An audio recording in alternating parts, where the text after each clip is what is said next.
ब्रेकनंतर बुलेटिनमध्ये आपल्या सर्वांचं पुन्हा एकदा स्वागत।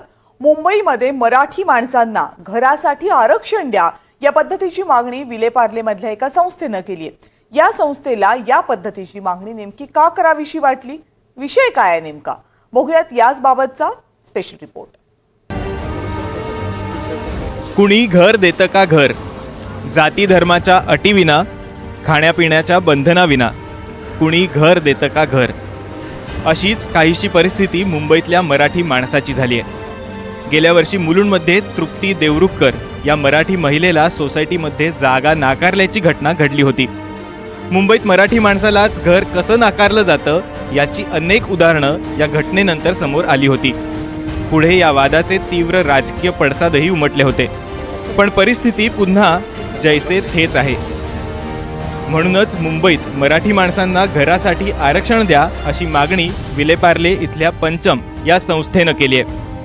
आणि त्या कारणाने मराठी माणसाला वेगवेगळी कारणं सांगून घरं नाकारली जातात आणि त्यामुळे मुंबई मराठी माणसाची आहे, तिथेच आज मराठी माणसाला हा प्रश्न निर्माण झाला। त्यामुळे ही गोष्ट अतिशय संतापजनक तशी दुःखदायक आहे आणि म्हणून आमची अशी मागणी आहे की मराठी माणसाला घर खरेदीसाठी हे जेव्हा बिल्डिंग बांधतात तेव्हा तिकडे मराठी माणसासाठी आरक्षण ठेवा। मुंबईत मराठी माणसाला घरासाठी आरक्षण देण्याच्या मागणीसाठी या संस्थेनं मुंबईतील सर्व आमदारांना पत्र पाठवण्याचा निर्णय घेतलाय। येत्या पावसाळी अधिवेशनात हा मुद्दा चर्चेसाठी घेण्यात यावा अशी मागणी संस्थेकडून केली जाणार आहे। अमराठींची आरेरावी आणि कोणतीही गोष्ट आर्थिक ताकदीवर झुकवण्याच्या वृत्तीनं मराठी माणसाच्या हातून मुंबई निसटते।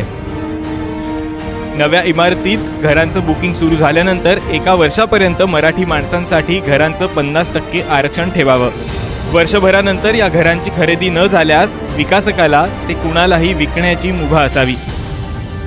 जी मराठी माणसं आर्थिकदृष्ट्या सक्षम असतील त्यांना यामुळे घर घेणं शक्य होईल अशी सूचना पंचम संस्थेच्या वतीनं केली जाणार आहे।